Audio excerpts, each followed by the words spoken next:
Okay, I think we shall start now. So, very good morning, everybody. I'm happy to be here with you all in this, I think, quite important meeting for the allied professional. On behalf of Asia Pacific Heart Rhythm Society, I would like to welcome you all to this second webinar of Allied Professional, bringing to you by Allied Professional Subcommittee of Asia Pacific Heart Rhythm Society. So today we will learn about His bundle pacing, relatively new pacing technology. I think as a Allied professional, we have to getting familiar with this new technology, and of course your doctor will soon or maybe already implant some His bundle pacing. Then it is I think worth it for all allied professionals to familiar with this technology. So with us now we have three distinguished speakers.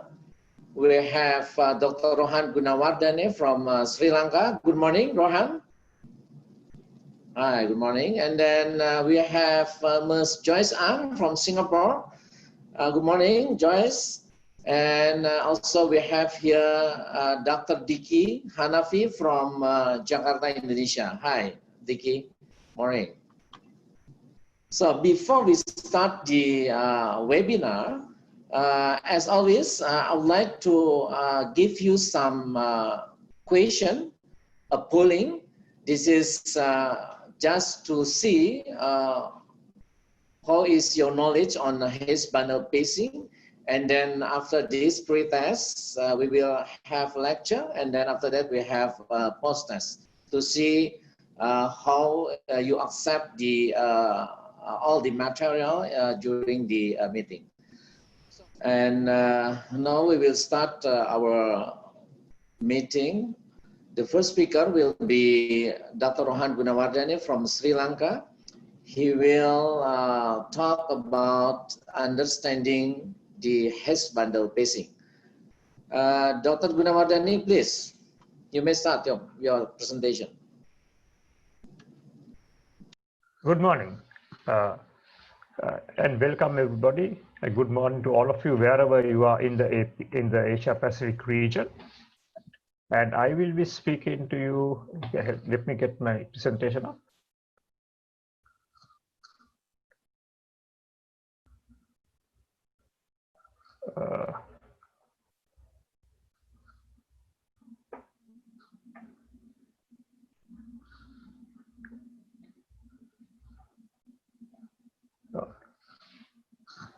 Is my presentation seen?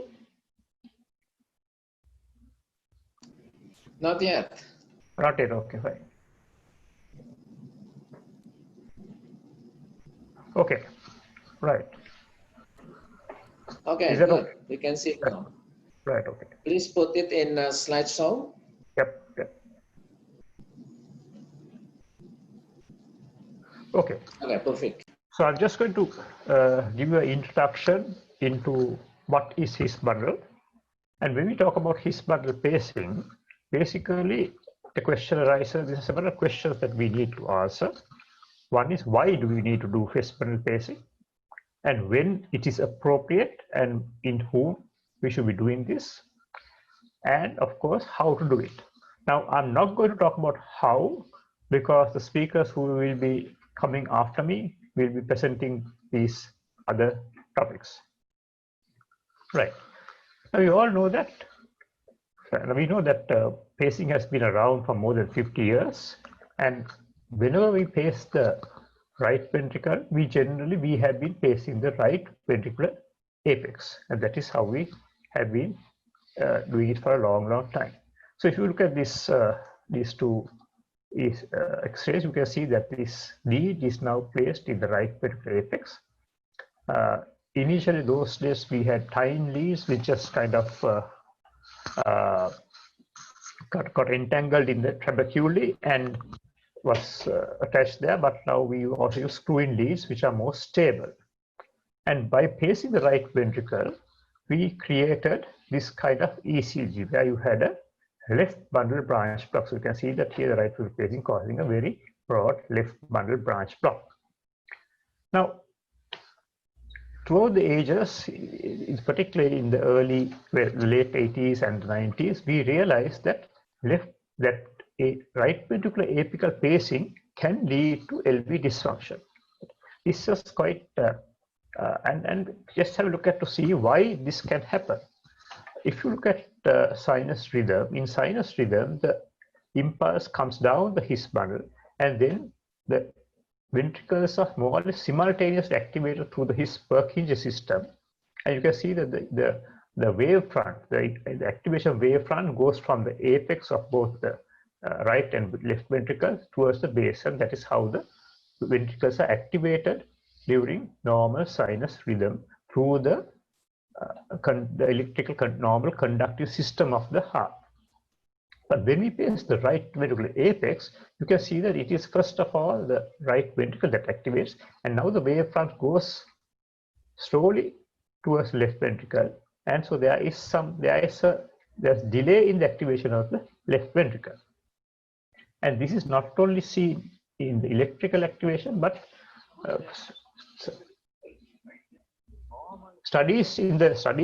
early studies show that there's also a change in the orientation of the muscle fibers themselves in this kind of situation.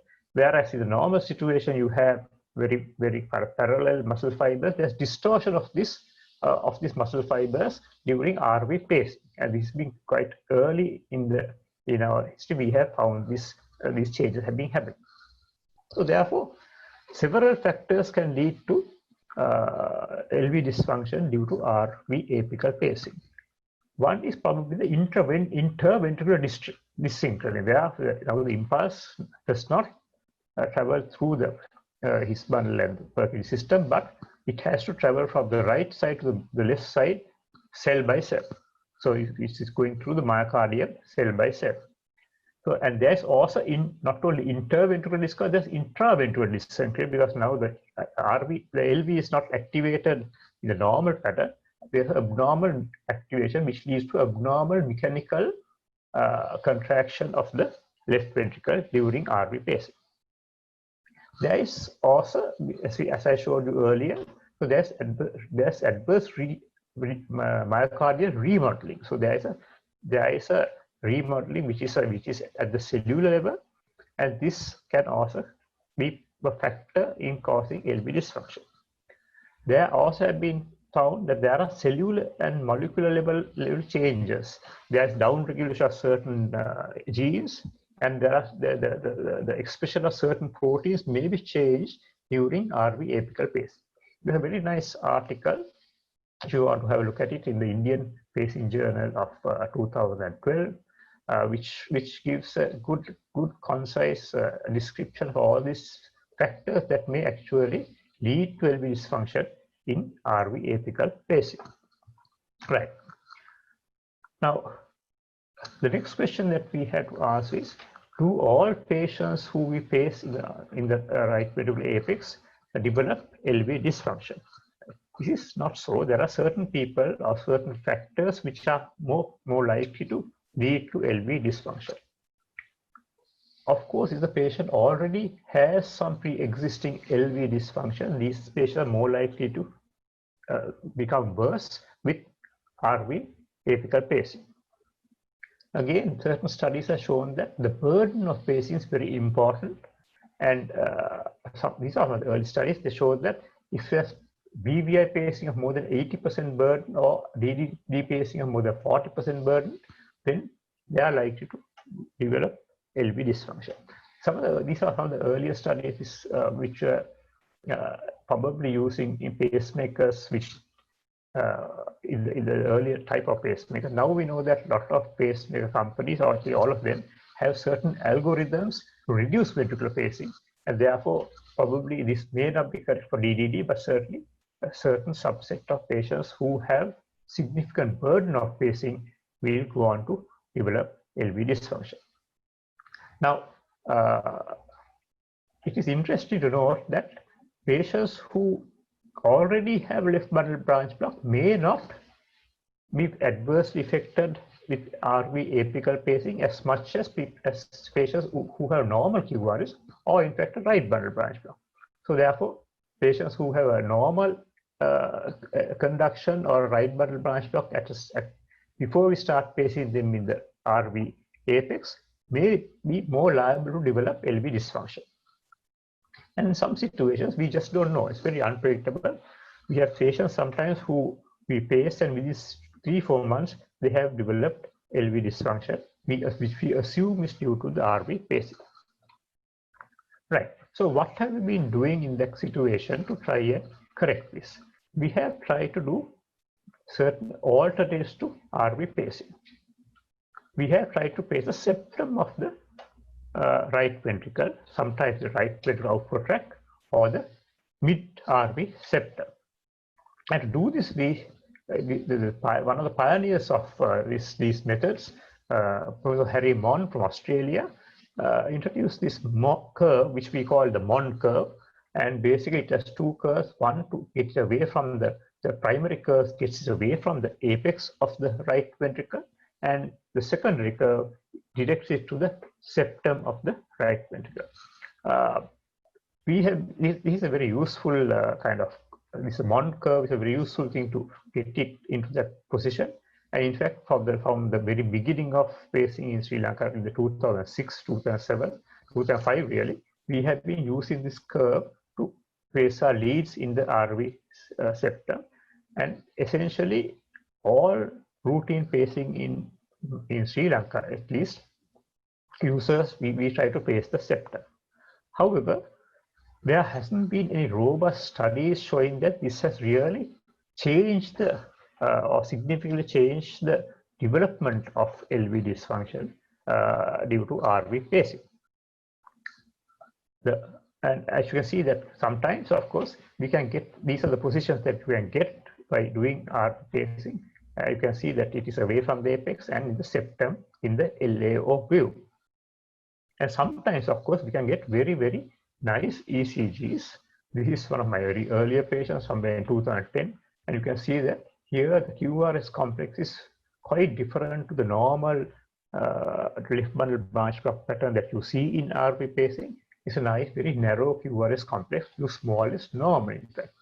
Of course, at that time, we were not pacing, not trying to do his bundle pacing at all.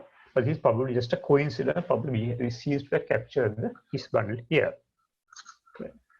The other option to prevent this, the problems of RV apical pacing is, of course, biventricular pacing.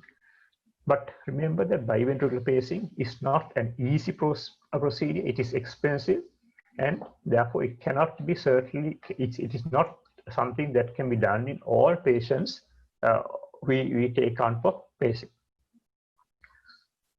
LV pacing per se is another option. In fact, some of the earlier studies which showed that which led on to us developing biventricular pacing was done with LV pacing alone, and it is quite it is a fact that LV pacing will not give rise to the same detrimental LV dysfunction that happens with RV pacing. But of course, it's again technically very difficult. The two options would be to get a surgeon to do a thoracotomy and put epicardial lead. That's again a very big procedure, and only really feasible in situations where they are already opening up the chest for some other procedure, perhaps. Again, other issues are that these leads are not as robust as our intravascular leads, so they tend to develop high thresholds at certain times. So there are issues like that. And when it comes to intravascular LV leads, it has been done. There have been several case studies and series where they have implanted pacemaker leads in the left ventricle through a transseptal puncture. But then these are fraught with other problems, particularly with thromboembolism, because we know that anything in the left ventricle, anything artificial in the left ventricle can lead to thrombus formation. And which also means that they have to have lifelong anticoagulation. But, and it has been found that these the leads in the left ventricle are even more thrombogenic than perhaps other devices like valves. So it can be a bit of a problem, and certainly not something that we can routinely do. Therefore, so here, of course, you can see this is a patient who has epicardial LV lead, and here you can see that it causes a right bundle branch block now rather than a left bundle branch block, and this is what you see in the ECG in the patient with left ventricular pacing. Therefore, now we are thinking that yes, all these other modes of pacing that we try to prevent the detrimental effects of RV pacing have not been that successful, and will his bundle pacing be the solution in the future? Right. Why his bundle pacing?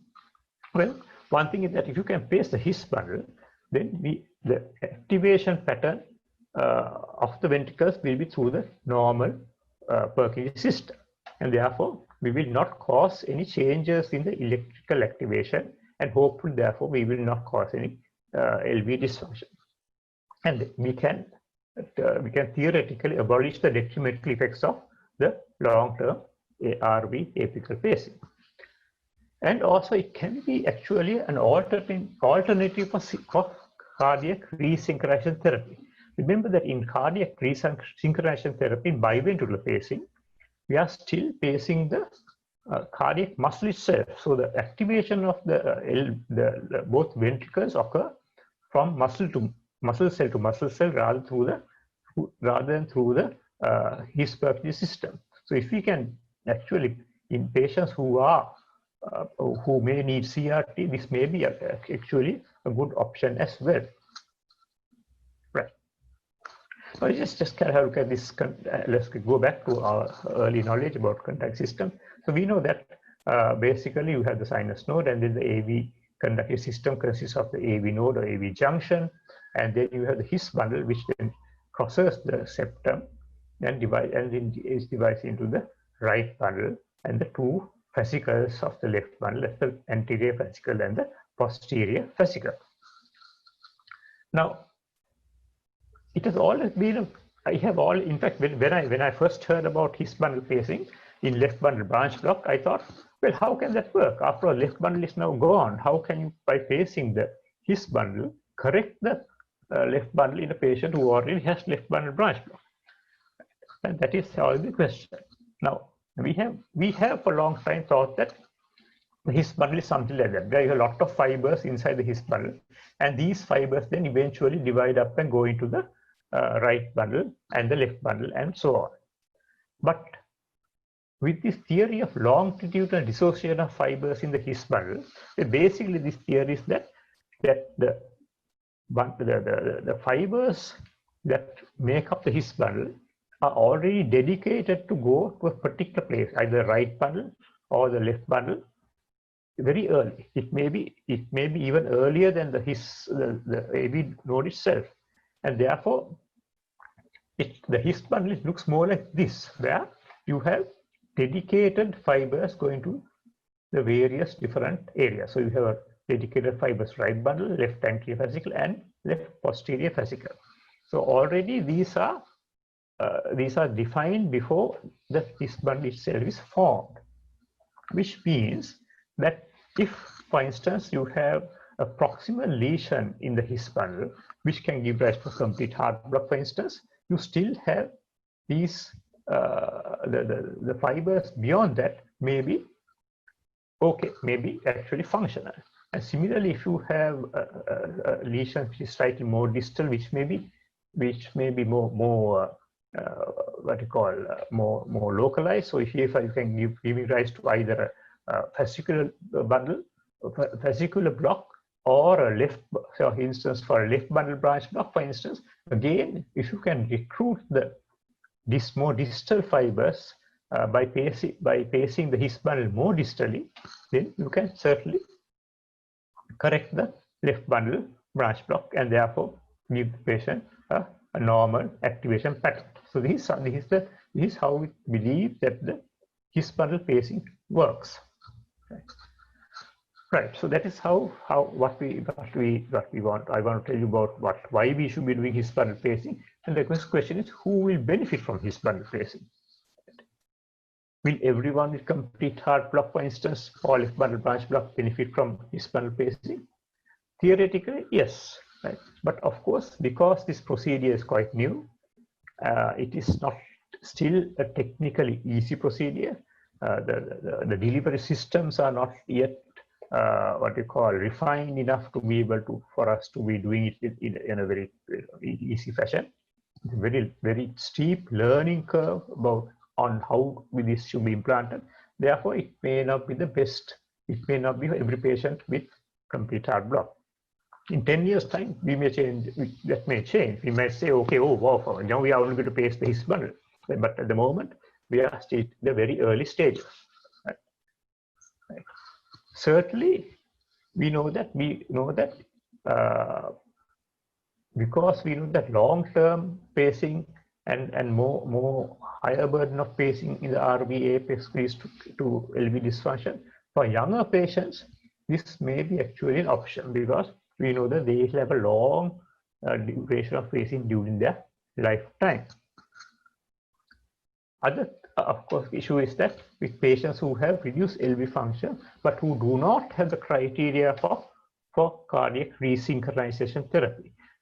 In most centers now, what happens is if you have a patient who has, say, for instance, a pacing indication like complete heart block, for instance, and the patient has reduced LV function but not reached the criteria for CRT, many centers go in and do a CRT procedure because they believe that will prevent the LV function from becoming worse rather than pacing the RV apex.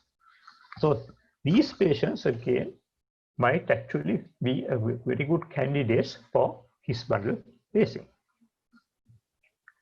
Other reason that we might kind of use his bundle in failed CRT. We know that in CRT implantation, certain percentage of patients we might not be able to successfully implant a CRT device for several reasons. We might not be able to access the coronary sinus in some patients. We might not be able to find a suitable coronary sinus tributary where we can put our leads, or we might find that certain areas that the coronary tributaries are diseased, and therefore we cannot actually capture the ventricle, and so we have very high thresholds, and we can't really do a proper procedure. In these situations, the options we have now is to we could ask a surgeon to go in and open up, do a thoracotomy and do a lead, but that's a kind of the whole procedure becomes very, very complex.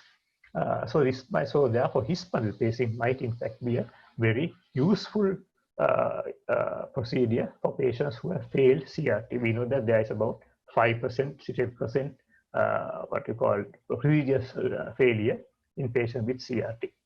So those are the patients who might benefit. In addition, some recent paper by Kenneth Ellenbogen and others have showed that in patients who have prolonged PR interval with a non-left bundle pattern, these patients also will actually benefit from his bundle pacing. So again, this is another group of patients, a small group of patients who also might actually improve or might benefit from his bundle pacing. Right. So basically, that's about all I want to say.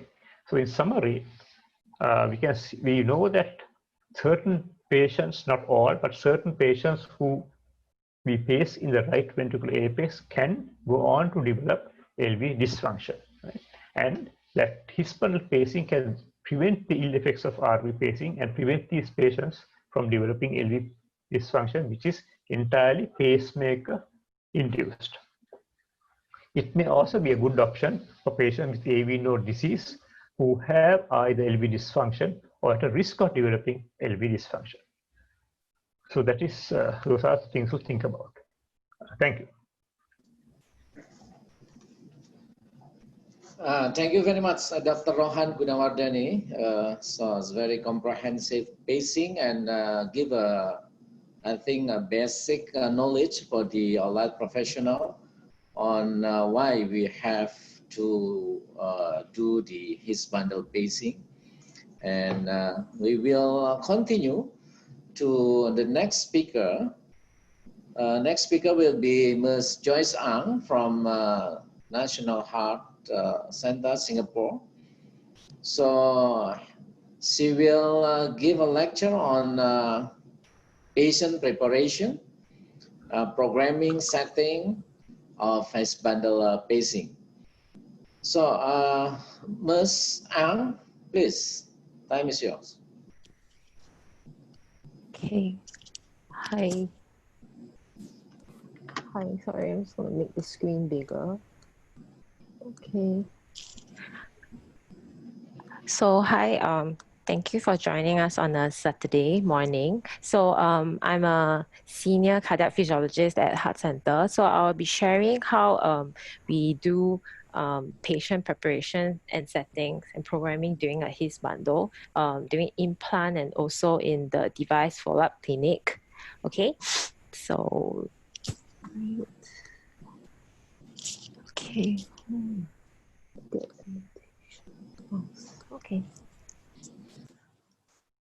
All right. So without further ado, for us, for like what Dr. Rohan alluded to, so for HIS bundle, it's not the same as a typical traditional pacemaker. So for typical pacemakers, we have binary parameters, so just RV and RA. But for HIS bundle, we're looking at a lot more different types of tissue inside. So it's very important for us to actually get a good recording of the various EGMs. So for our lab, we have we actually have modified a cable such that we can get more than one type of system. So we have a EP recording system that we routinely use to record EGM.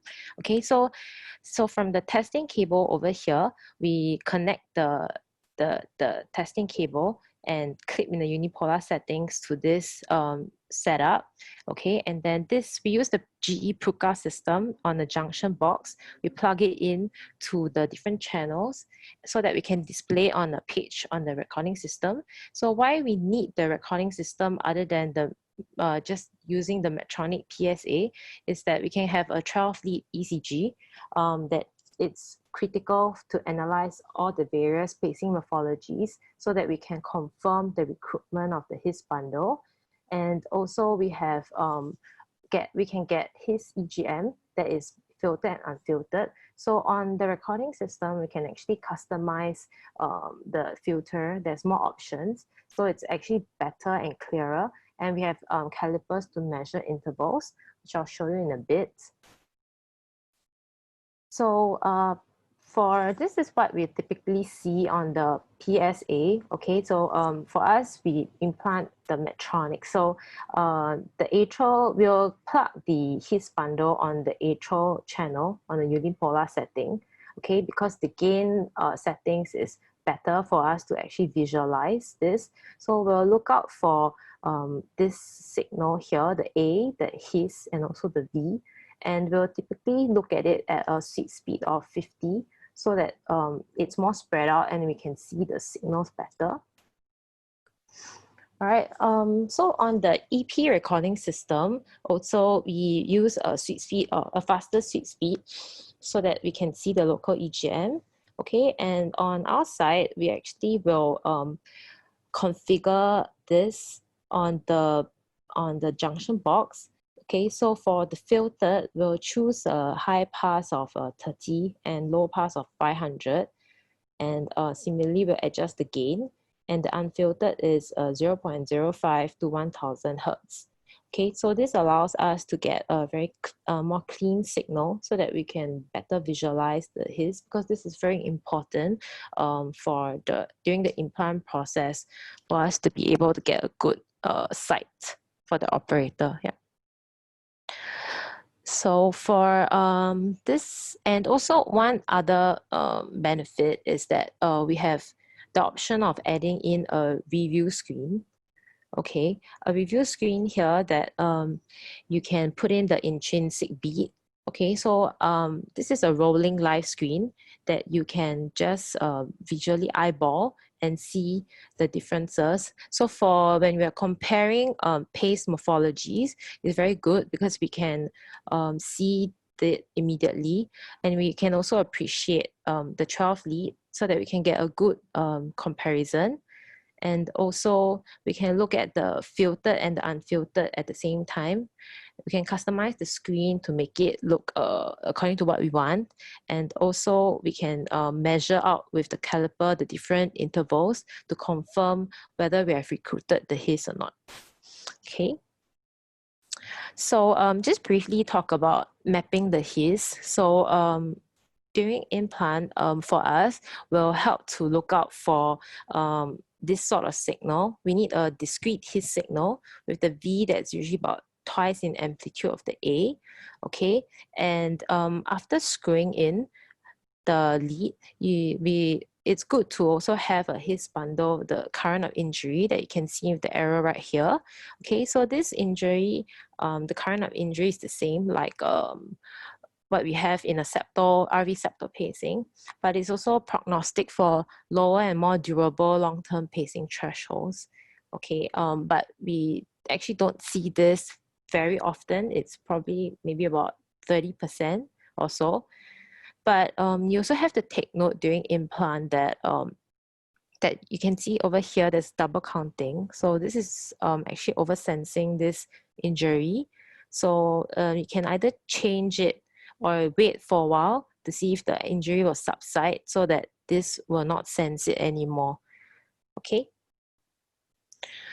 So after we find the his, we'll do pacing threshold test. Okay, so there a few types of captures that we're looking for. So the first one that we commonly see is the selective capture. So when we say selective capture, it means that it's a pure his bundle pacing. Okay, so meaning that we are only capturing the his. And so the trademark of this is that after the pacing spike, that will follow this isoelectrical interval here, okay? And it's always a narrow QRS complex. So we can also appreciate that the stim to the V activation is same as the intrinsic HV interval. So when we have the EP recording system, we can actually measure out the HV interval here, which is 55. And then when we're pacing, and then we can take a look and measure the stim to the V, and then you realize that it's the same. So we can confirm that this is a selective capture. And the QRS morphology on the pace beat and the intrinsic is also the same. Okay, and then this is an example of a 12 lead ECG. So you can appreciate that there is this interval here, and it's also very narrow. Okay, so for non-selective capture, the other term that we usually talk about, it's a lot more complicated because we actually capture the his bundle, but we also capture local myocardium. Okay, so there's you can actually see local ventricular fusion. So when we measure out the interval for the stim to the V capture, it's usually lesser than the HV interval. So when we take a look at here, the baseline, we can measure the HV, and when we over here, when we drop the pacing output, it switches from a non-selective to a selective. Okay, so over here, you can appreciate that on the stim to the A, they actually changed. All right, so this is shorter when you measure to the QRS, and when you measure over here, it's longer. Okay, and there's also this pseudo delta wave that you see between the pace stimulus of the QRS, like a slur, like a pathway, pre-excited pathway like that. All right, so this is because of the ventricular fusion that we are capturing, the local myocardium. So And also when you lower or output, or when you change the output, we can see different morphologies. And sometimes we can also see selective RBB or LBB capture. So that's why for us to determine what sort of capture it is, it's very important for us to have many tools for us to be able to appreciate which is right, so that we can program it properly.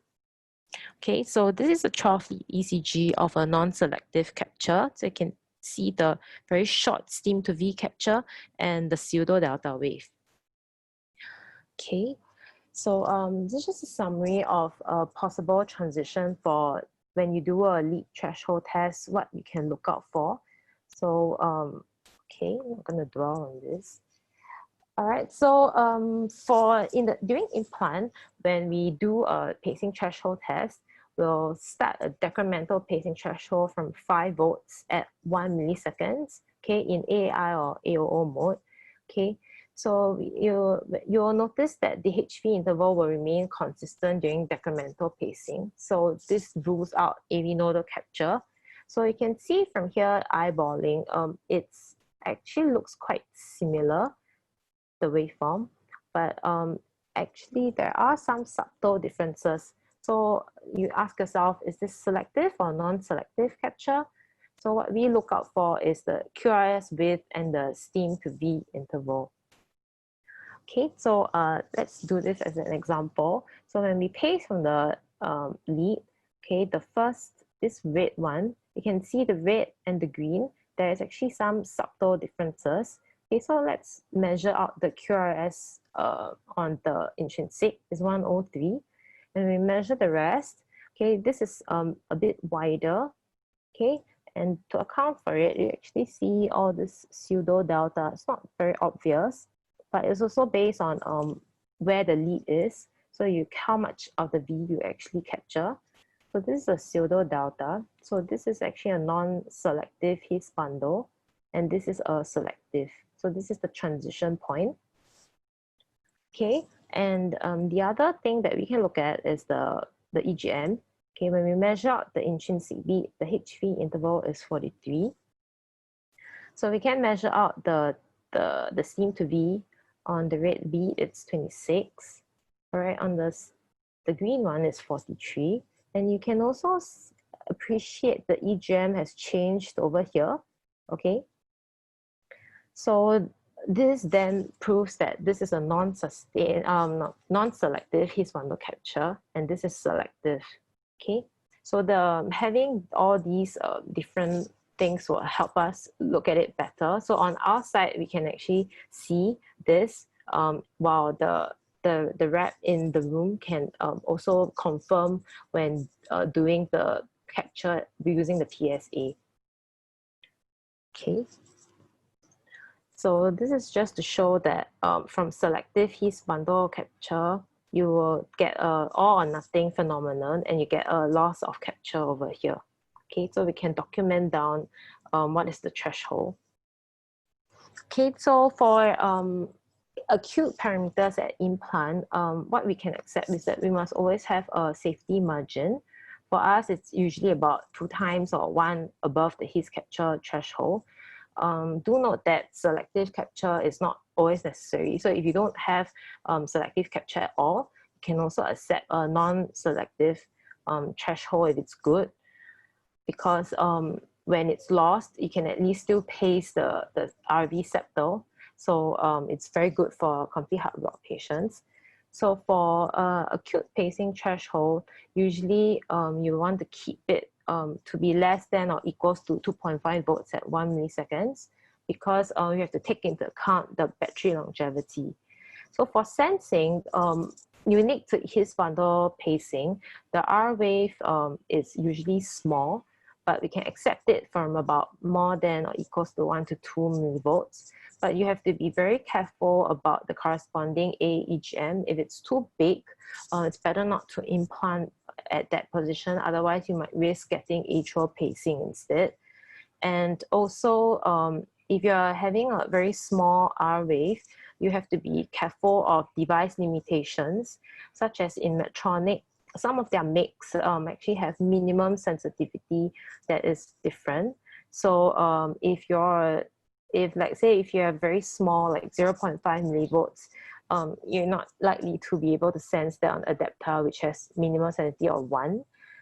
And also for polarities, we usually test at unipolar and also at bipolar. So the RA sensing is higher in unipolar, but it's not advisable to use it if the patient is dependent, because you risk having a myopotential oversensing. And the impedance at the His bundle location, usually it's about a range of 400 to 600. So during the case, we have to look out to see if the impedance changes. Otherwise, we can position it better to avoid to have poor lead contact. Okay, so after we finish the device, we'll need to check in the clinic. So for how we do that, because we only have done for about 2 years, so and about 15 to 20 patients, so we don't really have a standardized one. So when we look at some long-term recent follow-up series, it shows that there's actually significant threshold changes for the His bundle lead, where about 15% needs intervention. But on our side, we're still monitoring. We still follow up the schedule as per a normal PPOM, unless it's otherwise indicated that you need to do it more frequently. There's also the option to recruit for remote monitoring, so that we can keep an eye on the different changes. Okay, and we have to be prudent to evaluate thresholds very frequently during the acute phase. So let's say if we detect there's a more than 1 volt threshold changes over the first 3 months, it's likely to indicate microdislodgement and that we should bring the patient back to evaluate. So for the 12-lead ECG, we routinely do it for every patient, for almost every check. And nowadays we do it for usually up to 1 year until it's stabilized. And actually for this section, we actually need more training for the HPs, because a typical check for His bundle pacing PPM, it's more time intensive and very rigorous, because you need to understand all the different considerations for this. So we have to have more training. Okay, so for us, this is a typical document that we have for in post-implant, and it's important to follow up and document it well, because everyone is very used to the conventional pacemakers. Okay, so we have to write down things like indications, the connections used, and the intention. Okay, and routinely document down the sensing in unipolar and bipolar, and the His capture threshold at 1 milliseconds, and also the various types of capture that's seen. And we'll also do a 12-lead ECG to as a presenting rhythm to see whether there's any problems or not. Okay. So when we in the clinic, when we do a follow-up threshold test, the 12-lead ECG is imperative. So because we can see multiple thresholds. So for this example, okay, when you just look at it from the PSA, the surface ECG only have 1, and you can see that it's actually about the same. So you actually can't appreciate that this has actually changed from the intrinsic when you base it like that. But when you put it on a 12-lead ECG, you can see that actually at a high output, you are getting a non-selective capture, okay, with the pseudo delta and a narrow QRS, but at a lower output, you're actually getting a local RV capture. But that's not actually very obvious in some cases on the PSA, so it's always good to have a 12-lead, all right, so that you don't miss out on anything. Okay, so I'll just go through briefly in the interest of time, the threshold test. Okay, so how we do it is that we'll run the rhythm strip and decrement every 4 to 5 beats. So we'll just backtrack and put the different outputs. Okay, so this one you can see it's all the same. So it's you can see the pseudo delta, and so it's narrow. And so this is slightly a non-selective His bundle capture. Okay, so as you decrement some more the output, all right, so you can see here there is a transition point here on the ECG, okay? So as you're stepping down on the PSA, you can detect this. So this one would be a loss of delta over here, and this shows that there's a selective His bundle capture, and you can see that the stim to the V has actually moved out. So this would be the non-selective His bundle capture threshold at 1.75 volts. Okay, so over here, you can see that it became wider and with is positive in V1 RBBD morphology. And the stim to QRS also still shows that it is still isoelectric. So this is probably likely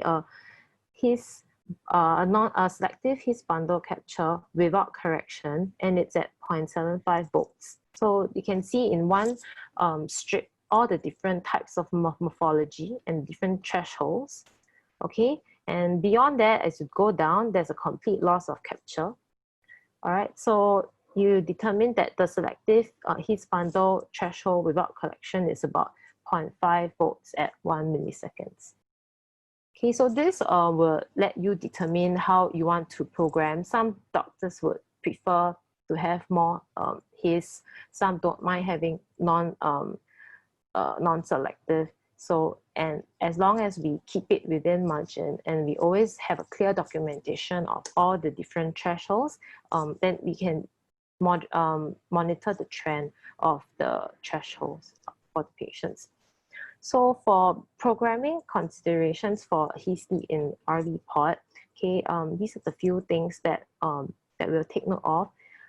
Okay, we must always have labeled the patient with His pacing so that people who do follow up will know.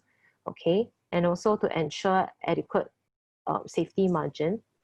So sensing is programmed as usual, but you have to ensure that there's no oversensing. And the sensing vector is default at bipolar, but you can change to unipolar if the bipolar threshold is very high. But the trade-off is that you'll get higher battery drain.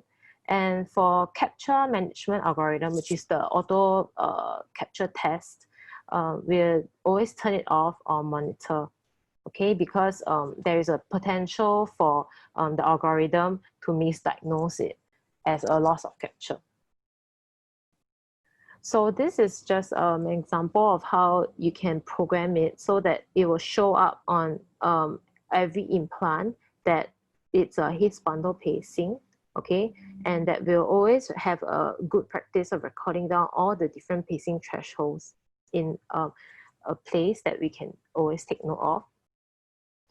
Okay, for sensing, it's actually quite a big problem because of the His bundle lead. It's located in the atrium, so we actually see three different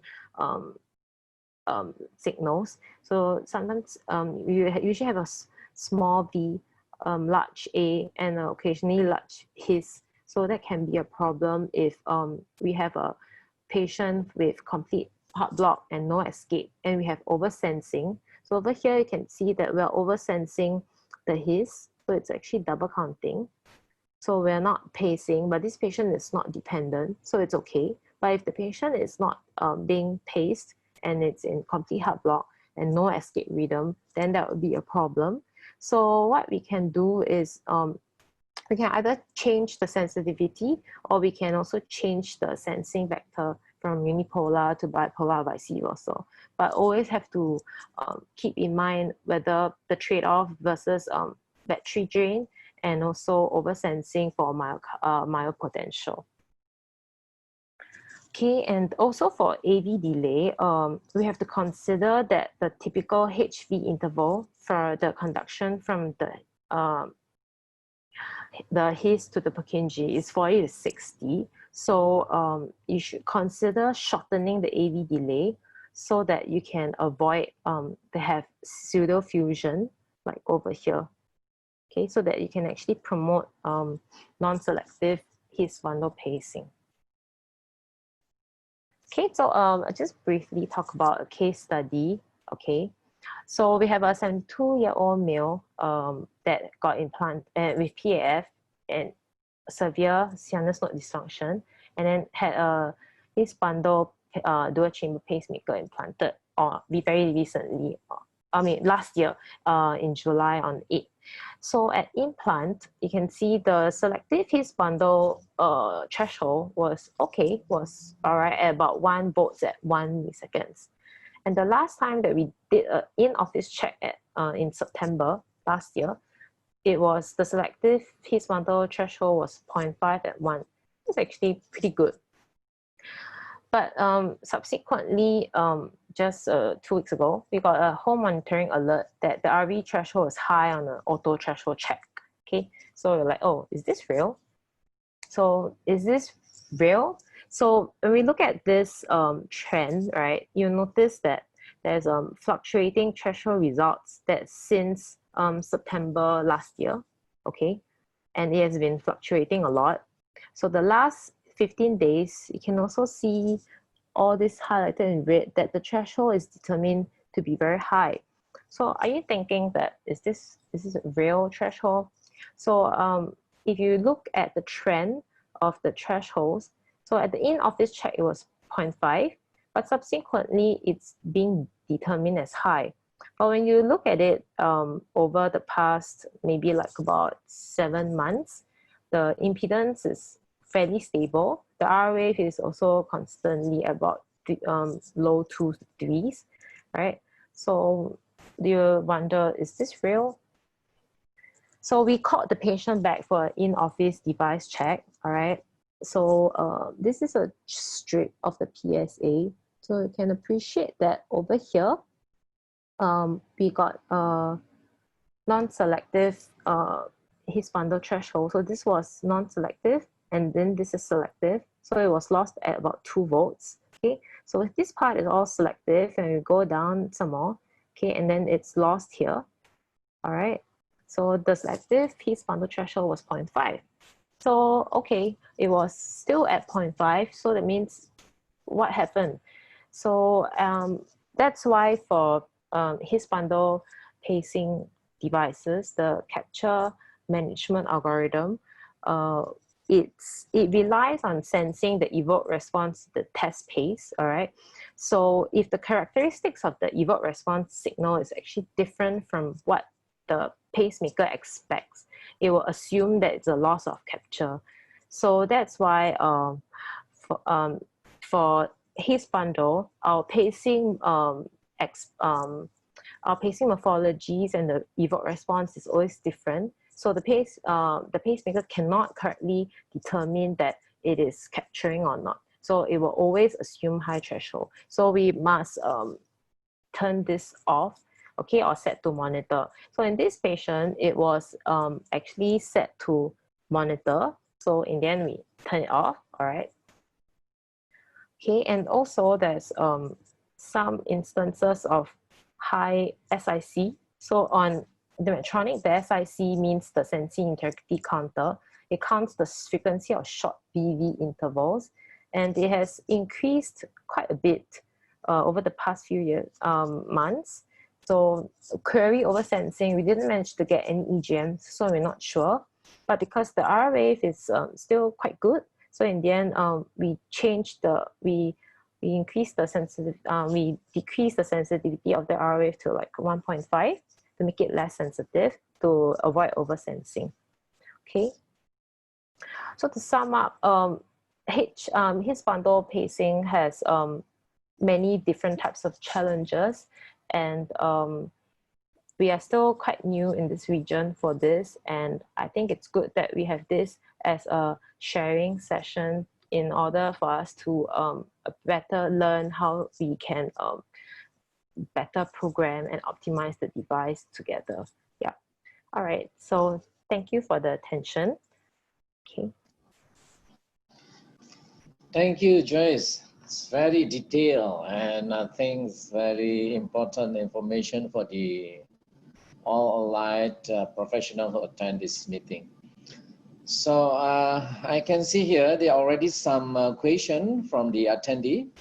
I again encourage you to ask, communicate with all the experts that with us here, discuss with them what is your concern about his bundle pacing, and put your question in QA box at the bottom of your screen. Okay, let's now proceed to the last speaker, Dr. Diki Hanafi, who will give you some example of cases that he already done, and what is the challenging and what is the specific for every patient. I think this experience will be very important to us to getting more familiar about his bundle pacing. Diki, please, you may start your presentation.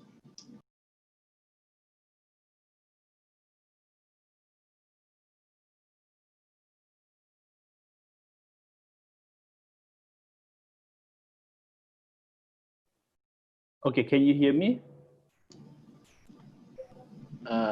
Diki, yes. Your... Can you hear me now? Hello, Professor Yoga. Okay, you can start now. Okay. Well, I would like to start with types of his bundles here. There's the type 1, which is 46.7% of his bundles. And then there's the type 2, which is the deep his bundles, about 32.4%. And then the shallow his bundles there, it's 21% of them. So sometimes it's quite difficult to know which his bundle. Sometimes we get lucky, we get the shallow or the normal his bundle, but sometimes it's just the deep his bundle. So it is sometimes difficult to get his bundle potential. And if we are unlucky to get the type 2 anatomy of his bundle, the myocardium is very thick, and it will likely result in either non-selective or septal capture. Selective his bundle pacing is capture of the his bundle alone, and non-selective his bundle pacing is capture of the his bundle and the local RV myocardium. The his bundle itself is quite a narrow target, and an accurate positioning is needed, and sometimes not easy to find. There's an alternative for a wider area, which is the left bundle branch, and is more easier to find and to fix. This one was already explained by Ms. Joyce Ang. I will not go too deep into this, but it cannot, if we do decrementing pacing output,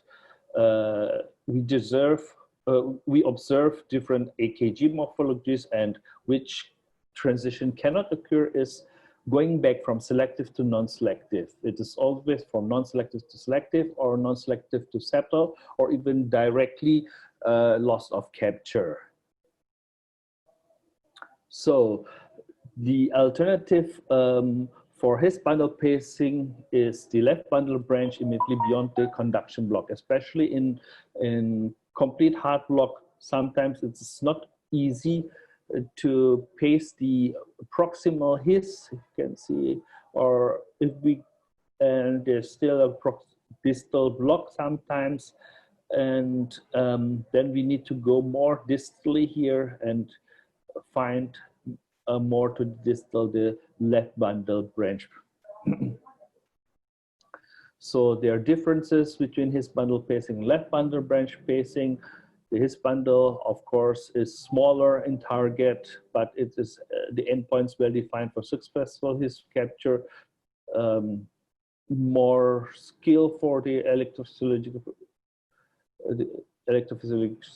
procedure. Use standard extendable leads as possible. Extractability has been demonstrated in the relative good evidence of safety and efficacy. But there's a disadvantage: small target area, higher capture threshold, which was already discussed, sensing issues, limited correction, proximal conduction block, especially if this, and risk if distal conduction block develops over follow-up, and so on. And the advantage of left bundle branch spacing: a larger target area with his bundle branch, higher success rate, lower capture threshold, good sensing parameters, consistent myocardial capture, and no requirements for backup pacing leads usually. Usually if we want to do ablate and pace, the even nodal ablation shows no risk of compromising lead function, especially in patients with AF for ablate and pace. But of course, there are disadvantages. The successful conduction tissue capture may be more difficult to demonstrate, and the result in pace KRS with incomplete RBB pattern and possibly less electrical synchrony compared to his bundle pacing. And currently only performed with a single lead model. Risk of transeptal perforation is possible and may be challenging in patients with septal scar. It's quite difficult to get into the myocardium if there's a septal scar, and limited but growing evidence for safety and efficacy and long-term stability needs to be demonstrated. So I will go on to the cases. This was already discussed by Ms. Ang, so I will not go into this. Of course, we always usually use also the EP recording system for better better observing the parameters and the EKG and the EGMs. So only using the programmer is usually not easy. So I have several cases. This is a case here which I have done 2 days ago. It's a 60-year-old male, came to the emergency ward with history of syncope 3 hours before admission.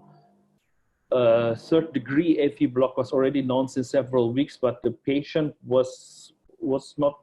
did not want to go to the hospital since due to the pandemic, and he wanted just to wait. But then it occurred syncope, and then he came to the emergency ward.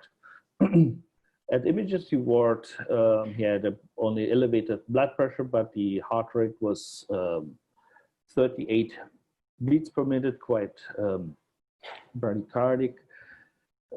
Otherwise, all of the other parameters like laboratory parameters and blood gases were quite normal. The echo already showed a decreased function of the left ventricle with akinetic anterior anteroseptal and dilated left ventricle with the antiastolic diameter of 66 and systolic diameter of 52 millimeters. So this is the EKG when this patient came into the emergency ward. We can see a escape rhythm with RBBB morphology, total AV block.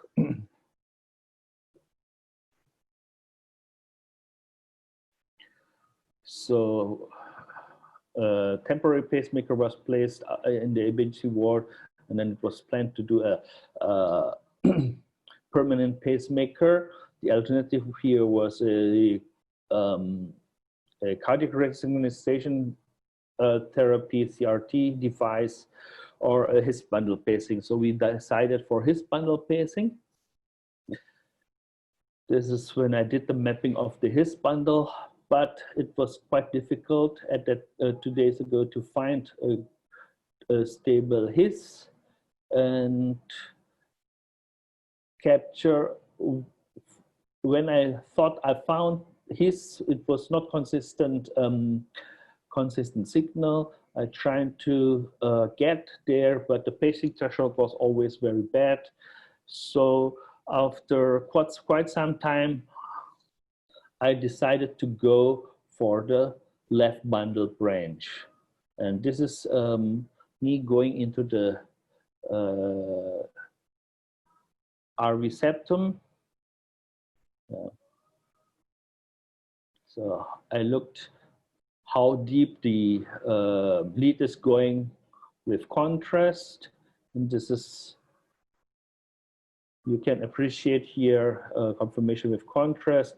There's here a fulcrum sign. I've also measured the stimulus to LV activation. We did pacemaker as we go deep into the septum. And of course, we have to be aware of sudden drop of impedance, which may suggest fixation is too deep. It's already gone through the left ventricle. So this is how low I went in the RV septum.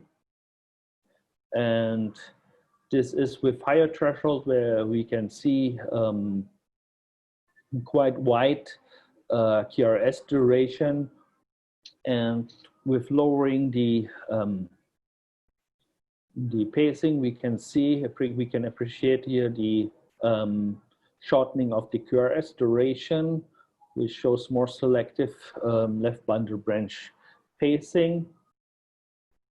Yeah, threshold was quite good in this, and about 0.9 at 1 milliseconds with impedance.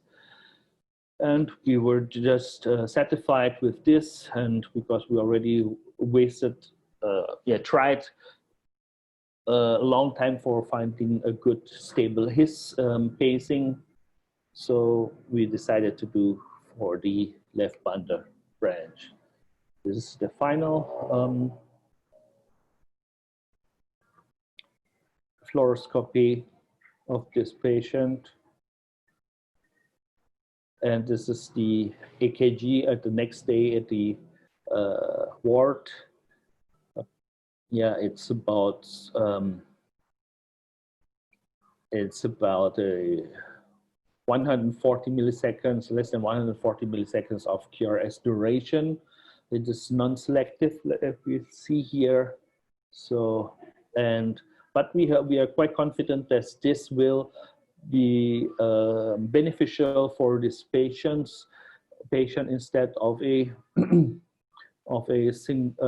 RV pacing pacemaker. So we will wait for the LV improvement or not in the next follow-up in the next few months. Another case is a 64-year-old male which was admitted for battery replacement of a permanent pacemaker. She was implanted initially a dual chamber pacemaker in 2005 due to total AV block with syncope. Yeah, there were no coronary artery disease, and the echo evaluation showed a deterioration from initially 52% in 2018, a decrease of ejection fraction to 38% in 2019. So due to the, this is her EKG with the RV pacing. It was in the RVOT placed at that initially. So due to the battery depletion, we wanted to and due to the LV dysfunction, the progression of the LV dysfunction, we wanted to do a His bundle pacing. This was the initial chest X-ray before the procedure with the dual chamber pacemaker in the right ventricular outflow tract and the right atrial appendage. So the plan was to upgrade the permanent pacemaker to His bundle pacing. We did map the His bundle and were able to find His, and this is a non-selective with higher output to selective His bundle capture. We can appreciate here the change of QRS morphology to a more narrow and no delta wave QRS at the selective capture. The measurement shows R wave quite acceptable, 3.8 millivolts within the threshold of 0.8 and impedance of 864 ohms. And this is the EKG at follow-up. You can see quite a little bit non-selective capture, his bundle capture, but on follow-up 6 months after the implantation or the his bundle placement, the ejection fraction improved from 38% to 65% to a normal LV function, and the patient had no symptoms, heart failure symptoms anymore. This was a good case to be shown that RV only pacing was deteriorating the LV function, and in this case, it was improved by placing the lead, a new lead at the his bundle area. A third case was done by Professor Yoga. I only wanted to show you a nice his bundle capture, a selective his bundle capture of a patient with total AV block. And yeah, unfortunately, I do not have the details. I was just sent this EKG by Professor Yoga, who showed me this EKG, and I just wanted to share with you all that this is a good example for his bundle pacing with selective his bundle capture. Especially if you get here, the his bundle in the fluoroscopy is around here. And this is from another patient here. You can see if we have that here's the RA, and this is his area, and this is the right ventricle. I think I would like to conclude my talk here with these three cases that we did. And I want to thank the committee of APHRS. It is an honor to be invited here to talk in this event, especially Professor Yoga as the chairperson for the Allied Professional Subcommittee. Thank you for your attention. Thank you, Dr. Dickey. I think it's nice three cases you presented, so we can discuss on that later on. Now, we already have 8 questions here, and some of them, or even 9, some of them already answered online by Ms. Joyce, but I still will read it to make you all aware about the problem that caused by the attendee. But before QA session, let's go to the post-webinar quiz to see how you accept all the lectures and how you improve your knowledge after this webinar. Meanwhile, I would like Dr. Rohan to give comment on quiz number 1 and 2, please. Well, yes, I mean, basically the issue with his bundle pacing is that sometimes it may not be stable. So if you are pacing a patient with complete heart block who is dependent on pacing with his bundle pacing, you might be worried that if there is loss of capture for some reason or other, patient might have problems. So in that situation, it might be advisable to put 2 leads for backup pacing in the RV. That's answer to question number 1. And as I think Dr. Nikki, as Joyce said earlier, this was question number 2. The AV, because now we are not talking about AV interval, really his V interval. So therefore, we need to get that interval quite low, like a normal his, so maybe around 40 to 50 milliseconds rather than the usual 150 or whatever we keep for normal AV pacing. So does that kind of answer that question? Okay. How about the number 2? Question number 2? Question number 2, is it? I think that was what I want to say. In what's the AV? Is it the question of the what is the AV interval in DD pacing in his bundle? No. I mean the question of the quiz. All right. Okay. Yeah. So the the quiz. Let me see where the quiz is now. Right. Okay. I can't see. Can you put the quiz up, Jimmy? Jimmy, please solve the quiz. All right, okay, so just to go through the quiz, right? If you go to the quiz, you see that there is a response. So obviously in RV apical pacing, we have a right bundle branch block and not a left bundle branch block.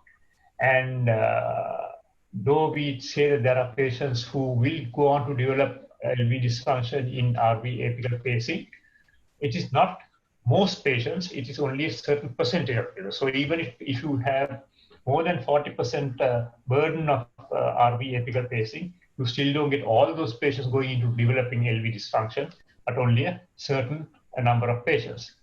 As for the third response, that his bundle pacing is most likely to work when block is in the proximal is true, because then if the block is beyond in the distal his, then we might not be able to pace the his bundle. So if the proximal, say for a complete heart block, or is the block is in the proximal his, then it's like the correct answer is number 3. And CRT is superior to his bundle pacing? Not really, because if we can get proper his bundle pacing, then we can activate the ventricles normally. So therefore, it should be more superior to CRT theoretical. Right? And certainly, his bundle pacing for is not suitable. It's not the correct answer. It is suitable for patients with left bundle branch block. If in fact the left bundle branch block is due to a proximal left bundle compression of the fibers leading to the left bundle. That's good. Right. Do you want to go to the second question as well? Okay, thank you, Dr. Rohan. So let me proceed to Dr. Dicky for question number 3 and number 4. Dicky.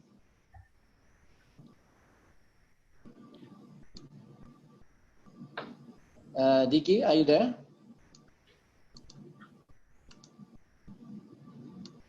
Dr. Dicky?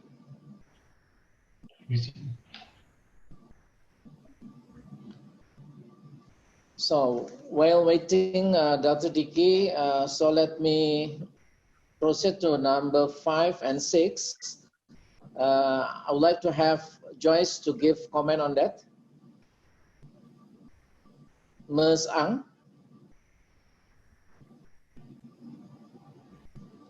Hi. Yeah. Sorry, which question are you referring to? So please make comment on the quiz number 5 and 6. I think this quiz, is it?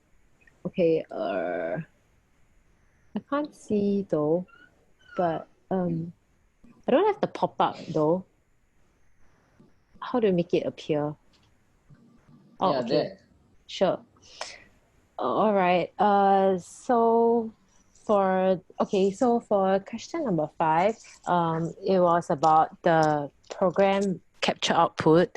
Okay, so for example, if we have a non-selective His bundle threshold at 1.75 and the selective is very good at 0.5, most of the time we will prefer to select the selective one. So we can either put it at 1 at 1, or sometimes for our preference, we probably can put it at 2 volts at 1, because the non-selective is not inferior to that of the selective His bundle pacing.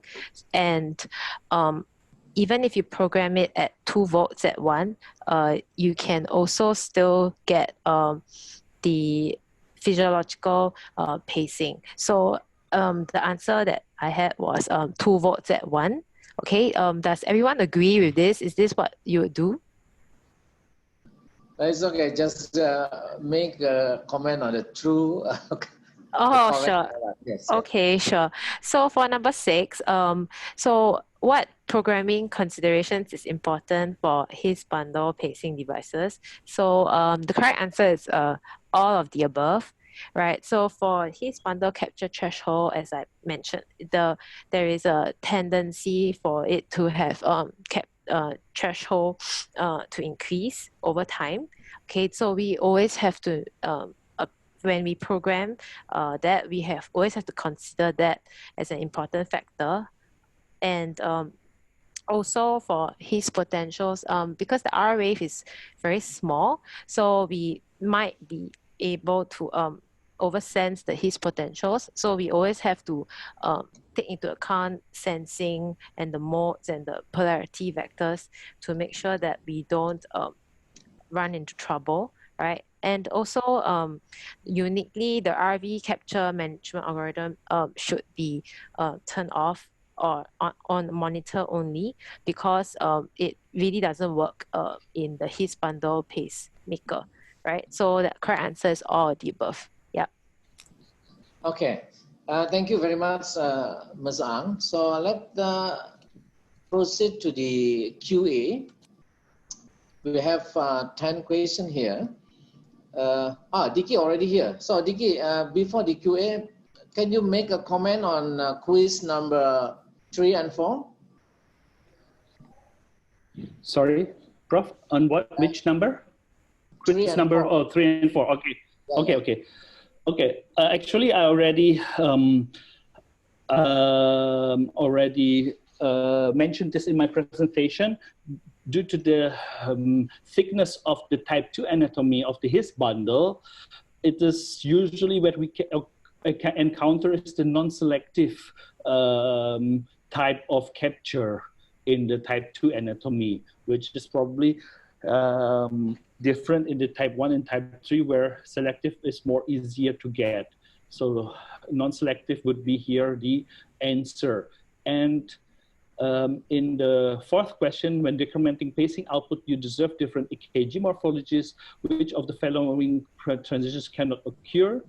Yeah, it is always going from non-selective to selective and never back from selective to non-selective. It can go from non-selective to loss capture, or from selective to non-loss capture, or non-selective to septal myocardium. It is possible, but it will never go from selective pacing capture to non-selective pacing capture. So the answer is the second one here. Yes. Okay, thank you very much. Now let's have a discussion on QA. So we have some question here. So first question from Dr. Arcana. From Arcana, I don't know from which country. When do you put backup RV pacing, RV backup lead, and how do you use it on CRT pulse generator? Which port for LV or RV? So I think this is for Dicky. Yes. Dicky, can you answer this? Yes, of course. Yeah. It is actually seldom used now, the CRT pulse generator, for his bundle pacing, because we have good evidence and we have quite good experience now with his bundle pacing. So we seldom or almost never need an RV backup pacing.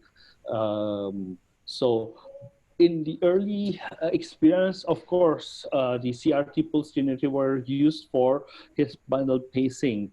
And if you need to use a backup pacing because you are not confident with your his bundle threshold position or threshold, or you may encounter, you think you will get dislodgement, then of course CRT pulse generator would be possible. But if you're not confident with your his bundle, then I would suggest to do a left bundle approach. If you think you cannot get a good his bundle capture, or you may think that you can So you still don't need a CRT actually for his bundle or left bundle pacing. But if in case you still want to do that, then the port to use is the his bundle for the LV and the backup pacing for the RV port. I hope this answers the question. I think I would like to continue with the question, how is the best way to determine to achieve the stable lead position on his bundle? Yes. Of course, a stable lead position, we can see, of course, it's like in every lead position, after we do a small manipulation on the lead to see if it is still stable. And usually if we pull back the sheet and the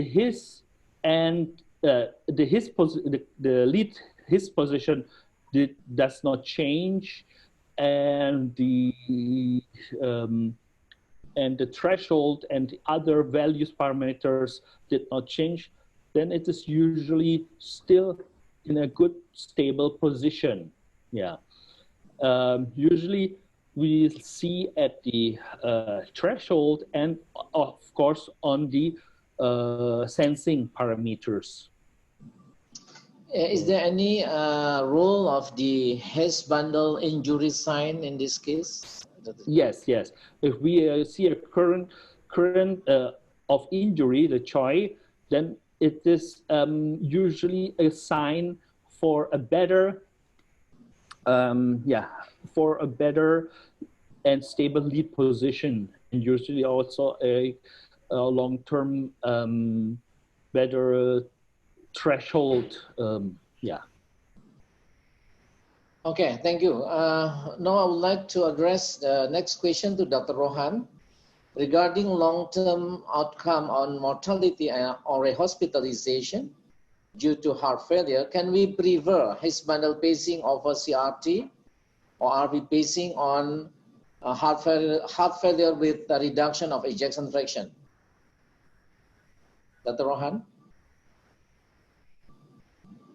This question comes from Delta Gabriel. Yes. Well, theoretically, if we pace the his bundle, we are basically creating a normal conduction to the normal conduction system, and we are not creating even a broad QRS complex. So we will achieve a normal activation of the ventricles. In which case, we would assume that would be preferable to CRT. Even in CRT, basically, we are still pacing the muscle. So, and we are depending on the fusion of the LV pacing and RV pacing to give us a nice narrow complex, and therefore help with the LV, the remodeling of the myocardium. So yes, definitely, if it comes to in normal heart rate, when it comes to HRE with reduced ejection fraction, yes, I think that may be helpful. Of course, we know that I feel that probably, but we still have to have some long-term studies to see whether it's going to be really beneficial and whether it will actually be better than CRT for patients with heart failure with reduced ejection fraction. What do you think, Nikki? What is your take on that? Okay. Next question, I think I would like to address to Joyce. What is the optimal sense and pace AV interval set of his bundle pacing? You already answered online, but I think better you present it because I think not all the attendee can. Okay, sure. So I also mentioned in the slides that for his bundle, it's not just the usual AV delay that we're looking at. We also need to take into account the HV interval, the conduction from the his Purkinje down the bundle. So if you shorten if you program a very long AV delay, you'll end up getting pseudo fusion. So you should aim to get, so we can measure like the HV interval, roughly how long is it, and then after that, you shorten it by programming it to about that interval, but you should also not program it way too low, otherwise you end up getting the risk of having pacemaker syndrome. Yeah.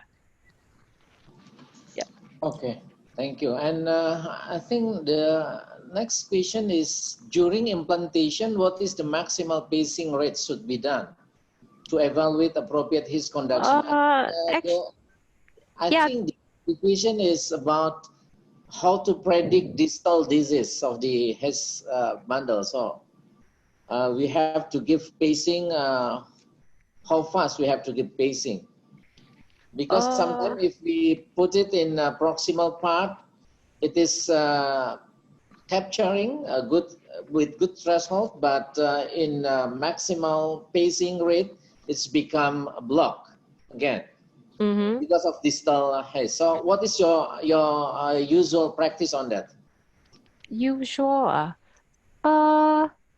Actually, for us, we'll just try usually to like a 10 to 20, and then if we see that there's a few, like there's a degree of block, and then we'll always try to change to pace slower to minimize the block. So yeah, so that is because for my part, I'm always like mostly outside the room looking at the recording, so I can't really control the pacing speed lah. So that's the rep who's doing it, but we can alert each other to tell them, oh, maybe there's some kind of block, then maybe we can pace slower to see whether is it because of it, and so that we can alert the physician to see if they need to sort of like change the position of the lead. Yeah.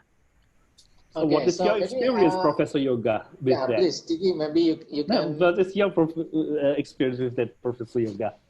I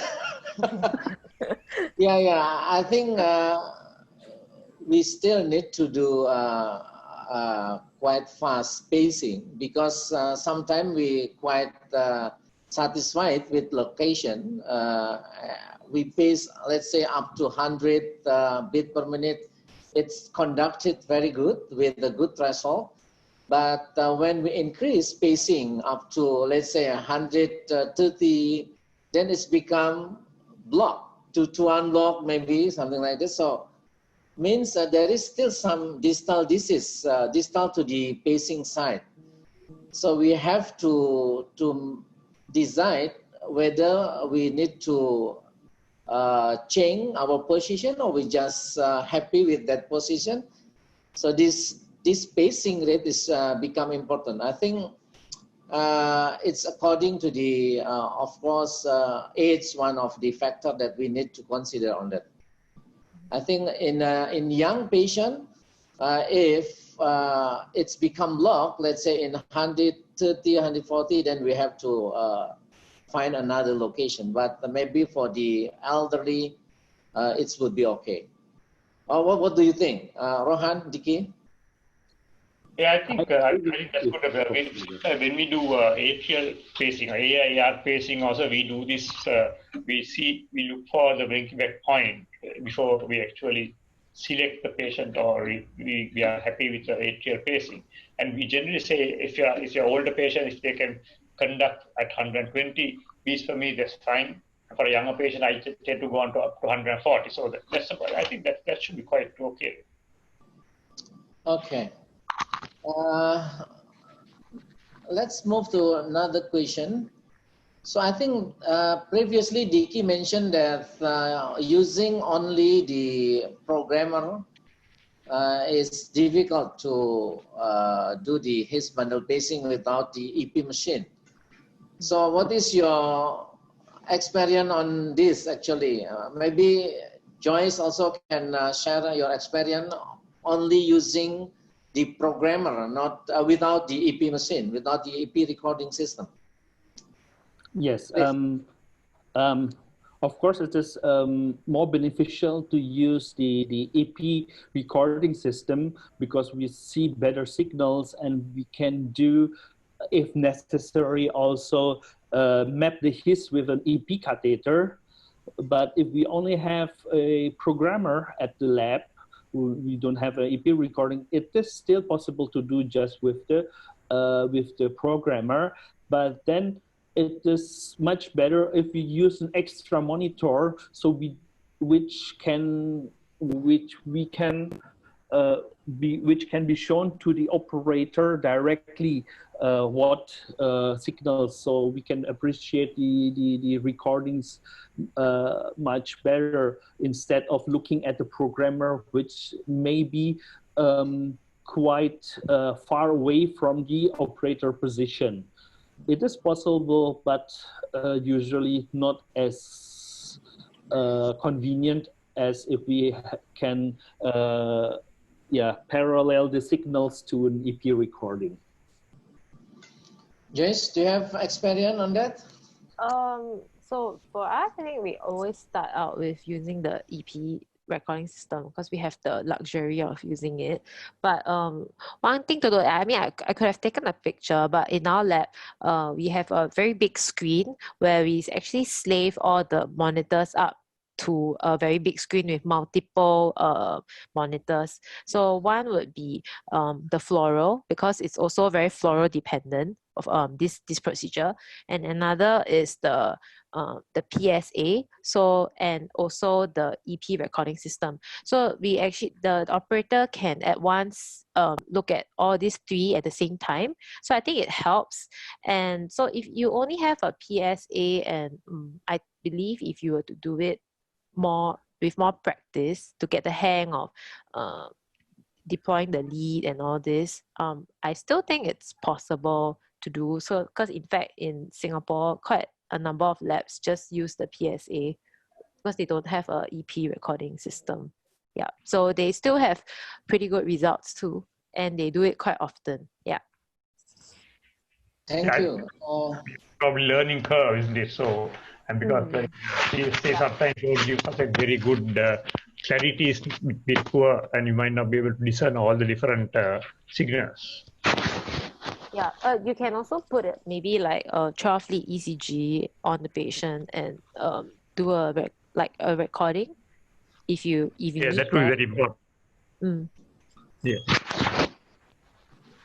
Okay, so we still, of course, 12-lead ECGs, I think, is mandatory during the HIS bundle pacing. Like Tiki said, I think maybe we need additional monitor to see the 12-lead ECG, because sometimes we cannot see the changing of the QRS morphology only from the limb lead, but it's only happen in the precordial lead. So 12-lead always be recommended during the HIS bundle pacing, I think. Okay, I think next question. Anyone of you familiar with GNG recording system? Rohan, do you familiar with GNG? Because this is question about how to set filter and unfilter EGM at GNG recording system. But which recording system? GNG recording system is Cardiotech, I think. I'm not familiar at all. No. Rohan, I cannot hear you. Yeah, no, I'm not familiar with that recording system. No. Okay. Digi, how about you? I think I use it once or twice at Dr. Munawar's lab several years ago, but it's been a long time. Yeah, I think no one of us familiar with that. I'm sorry, Denny Agustian. But as mentioned here by Joyce, I think you still can do that. Of course, every recording system, I think, has compatibility to do that, I think. So don't worry. You have to find your GNG technician and ask how to do that. Okay, I think we already answer all the question. Is there any other question? So that's all, I think. So now let's see how the statistic of the quiz after the lecturers. Jimmy, can you see that? Can you saw that? Okay, here are the statistics. Here we can see that there is a difference of the attendee who complete the quiz. In pre-webinar, it's about 54% of the attendee completed the quiz, but post-webinar only 44%. But the numbers of attendee is different. During pre-webinar, there are only about 70 attendees, but post-webinar, there are about, I think, 110 attendees there.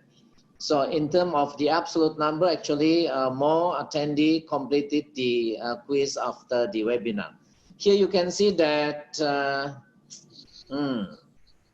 Rohan, I think your question is quite difficult. Yeah, looks fun. Yeah. Yeah, question number 1 and number 2, you see that after the webinar is a little bit reduced, yeah. But number 3 and number 4, it's yeah, number 3 is significantly higher, and also number 6. But in overall, I think there is a trend of increasing the knowledge of the attendee after the webinar. So with that, I would like to end this meeting. I would like to address my appreciation and gratitude to all you, the distinguished speaker, Dr. Rohan Gunawardeni from Sri Lanka, Ms. Joyce Ang from Singapore, and Dr. Diki Hanafi from Jakarta, Indonesia. So thank you very much. On behalf of APHRS, I would like to thank of your talk, share with the allied professional about the relative new technology, HIS bundle pacing. Thank you very much.